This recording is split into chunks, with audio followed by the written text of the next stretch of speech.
Hello everyone, welcome back to my YouTube channel. आज student हम लोग जो बात करने वाले हैं कोहल वर्ग का नैतिक विकास सिद्धांत की बात करने वाले हैं। जैसा कि आप सभी जानते हैं कि कोहल वर्ग को हम लॉरेंस कोहल वर्ग के नाम से जानते हैं। तो लॉरेंस कोहल वर्ग ने नैतिक विकास के सिद्धांत में 3 स्तर यानी 3 लेवल और 6 स्टेज यानी कि 6 चरण दिए। ठीक है। और उनका मानना था कि नैतिकता जो होती है वो उम्र के साथ साथ क्या होती है, बढ़ती है, क्योंकि उम्र के साथ अनुभव बढ़ते हैं और सोचने समझने की शक्तियाँ बढ़ती है। तो इससे क्या होता है कि हमारा नैतिकता भी उनके साथ साथ विकसित होता जाता है। अगला जो हम देखेंगे कि लॉरेंस कोहल वर्ग ने जो नैतिक विकास का सिद्धांत दिया, इसके अलग अलग चरण और लेवल क्या कहते हैं, चलिए जानते हैं। तो लेवल 1 जैसे कि इनको हम प्री कन्वेंशनल लेवल कहते हैं, पूर्व परंपरागत स्तर कहते हैं। यह स्तर जो होता है 4 से 10 वर्ष के बच्चों के में देखा जाता है। इसमें जो बच्चे होते हैं वो बाहरी नियम से क्या होते हैं, डरते हैं या फिर लालच से क्या करते हैं, उस नियम को मानते हैं। यानी कि कोई भी ऑर्डर होता है या कोई भी बात जो बच्चे होते हैं वो गिफ्ट के डर से या फिर गिफ्ट के लालच से या फिर डर से उस बातों को मानते हैं। चलिए अब हम स्टेज 1 की बात करते हैं, ओबीडियंस एंड पनिशमेंट ओरिएंटेशन, यानी कि आज्ञा पालन व दंड से बचाव। यानी कि बच्चा जब कोई भी सही और गलत को जो है दंड के आधार पर क्या करता है, तय करता है कि क्या हमें करना है और क्या हमें नहीं करना है। तो दंड मिलेगा तो क्या है, ये गलत है। अगर दंड नहीं मिल रहा है तो मतलब बच्चा सोचता है कि हम सही कर रहे हैं। ठीक है, तो ये था लेवल 1। अब हम बढ़ते हैं आगे लेवल 2 की। ठीक है, तो लेवल 2 और स्टेज 2 में हम देखेंगे जिनको कहते हैं इंडिविजुअलिज्म एंड एक्सचेंज, यानी कि व्यक्तिवाद और विनिमय। यानी कि बच्चा अपने फायदे को देख करके ही क्या करता है, निर्णय लेता है कि मुझे क्या लाभ है या क्या हानि है, क्या लाभ है या क्या सही है, क्या करना है या क्या नहीं करना है, ये डिसीजन लेता है। जबकि लेवल 2 को हम कन्वेंशनल लेवल कहते हैं, यानी परंपरागत स्तर कहते हैं। यह स्तर जो है वो किशोरा अवस्था में क्या होता है, विकसित होता है, एडोलसेंट स्टेज में विकसित होता है। और यहाँ व्यक्ति समाज के नियमों को मान सम्मान के कारण क्या करता है, मानता है कि समाज हमें क्या क्या करेंगे, जो समाज हमें अच्छा कहेगा, क्या करेंगे जो समाज हमें खराब करेगा, ये डर से क्या करता है, किशोरावस्था के आयु वर्ग के जो बच्चे वो मानते हैं। अब आते हैं लेवल 3 यानी कि और स्टेज 3 को देखेंगे। तो लेवल स्टेज 3 में है good boy good girl orientation, यानी अच्छा लड़का अच्छी लड़की स्तर, यानी अभिविन्यास भी हम कह सकते हैं। तो इसमें क्या होता है कि सामाजिक स्वीकृति पाने के लिए इच्छा लोग क्या कहेंगे, यानी कि जो समाज हमको अच्छा कहे, समाज हमको मतलब कि सम्मान दे, ये इच्छा पाने की नीति से व्यक्ति क्या करता है, इसमें अच्छा करता है।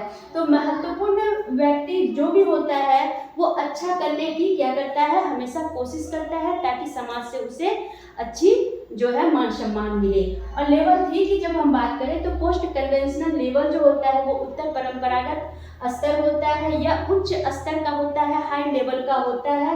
और खास करके ये जो होते हैं व्यस्त यानी एडल्ट में देखे जाते हैं। इसमें व्यक्ति जो है अपनी सोच और अपने जो मॉरल थ्योरी जो होते हैं वो क्या करता है, निर्णय पर यानी कि डिसीजन पर आधारित करता है। यानी कि उनके जो डिसीजन होते हैं वो बहुत ही मैच्योरिटी पर आधारित होते हैं, परिपक्वता पर आधारित होते हैं, कुछ इधर उधर के डिसीजन वो नहीं लेते हैं। अब बात करते हैं स्टेज 4 की, लॉ एंड ऑर्डर ओरिएंटेशन, यानी कि कानून एवं व्यवस्था स्तर।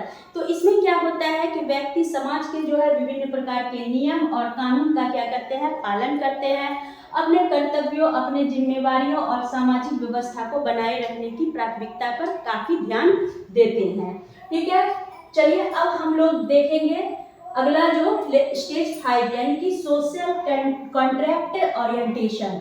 इसमें सामाजिक अनुबंध स्तर भी कहते हैं, यानी कि व्यक्ति जो होता है वो लोगों के हित के लिए जो है जो नियम बनाते हैं उनका पालन करते हैं। यानी कि यदि कोई कानून जनता के हित में ना हो तो उसे बदलने की आवश्यकता समझी जाती है। ठीक है, यानी कि अगर हित में नहीं है कोई कानून तो उसको जो है जनता के हित में लागू ना किया जाए। तो इस तरह की जो है इसमें नीति होती है। और स्टेज 6 की जब हम बात करें तो यूनिवर्सल इथिकल प्रिंसिपल्स जो होते हैं यानी कि सार्वभौमिक नैतिक सिद्धांत, इसमें क्या होता है कि व्यक्ति विभिन्न प्रकार के जो डिसीजन होते हैं, जो जस्टिफिकेशन होते हैं, समानता होता है, मानवाधिकार जैसे उच्च जो सिद्धांत होते हैं वो किस पर आधारित होती है, यानी कि कई प्रकार के न्याय पर आधारित होती है।